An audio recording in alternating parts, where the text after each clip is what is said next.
Tara, samahan nyo kami pumunta sa Splendor Hills. Matatagpuan siya sa Tanawan, Batangas. Hindi po pwedeng mag-walk-in doon. So, kailangan, kung gusto nyong pumunta, magpa-reserve kayo in advance sa kanilang Facebook page.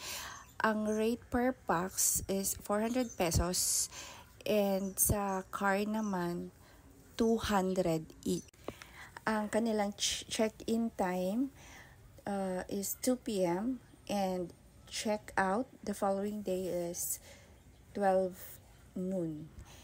Medyo ready lang kayo sa daan kasi may pagka-rough road siya, lubak-lubak ba ang tawag dyan, and maalikabok. Maraming nagtatanong bakit ba gusto namin mag-camping, ano bang napapala namin. But anyway, bago ko sagutin yon, yan yung daan paakyat sa taas ng Splendor Hills. Medyo mataas siya, so kailangan talaga bilisan yung pag-akyat para hindi ka tawag pa doon, yung may term hindi ka makulangan ng buwelo. And once na natapos mo na yung part na yan, yung daan na yan, makikita mo na ang magandang tanawin. So, dito, pag akit mo sa Splendor Hills, actually hindi pa yan Splendor Hills, medyo mag-ano ka pa, may lalakbayin pa ng konti. Makikita na kaagad ang Taal Lake. Yan. Tapos, ang sign mo, ang sign para makita mo kung nandun ka na sa Splendor Hills is yung kubo na yan. And then, once na nandyan ka na, may lalapit po sa inyo na caretaker. Yung caretaker na lumapit sa amin, ang name niya is John. Now, etong kubo, ang rate is 2,000 pesos. Hindi siya free, may bayad siya. Again, 2,000 pesos. Kinuha siya namin dahil yun nga, exclusive na yung area na yan para lang sa amin. Kasi dun sa kabilang side, ano siya, may mga kasama kayo dun, siguro 4, 5, ganun. So, yan yung kubo. Ngayon, bakit ba namin gusto mag-camping? Aside sa mainit, aside sa iitim ka, kasi nakaka-relax and at the same time nag-e-enjoy kami. Pagdating ng gabi, may ino-offer sila na bonfire. Hindi po yan free, yan ay may bayad. Ang bonfire nila per sack or sako, ang rate is 150. Ito ang naging setup namin. So, yung area dyan ay may electric. So, may electricity, pero wala silang electricity na ipro-provide sa mga nagka-camping. Kaya mag-ready kayo ng sarili nyong ilaw. Wala ring electricity sa mga lalakaran, magdala ka ng flashlight. Ang may ilaw lang is yung CR at yung hugasan.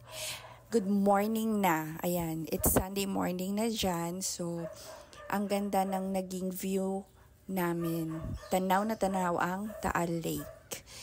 And, yung pag nag-overnight ka dyan, mag-ready ka din ng syempre kumot, and wag niyong kalimutan magdala ng jacket. Okay?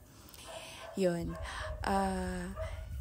Iba yung feeling pag na-try nyong mag-camping na overnight. Though, ito nakakapagod din siya. Syempre kasi ikaw mag-aayos, ikaw din magliligpit, diba? Pero iba yung feeling na, diba, paminsan-minsan, lalabas kayo sa bahay nyo, and magpahangin sa labas. Para iba naman yung view.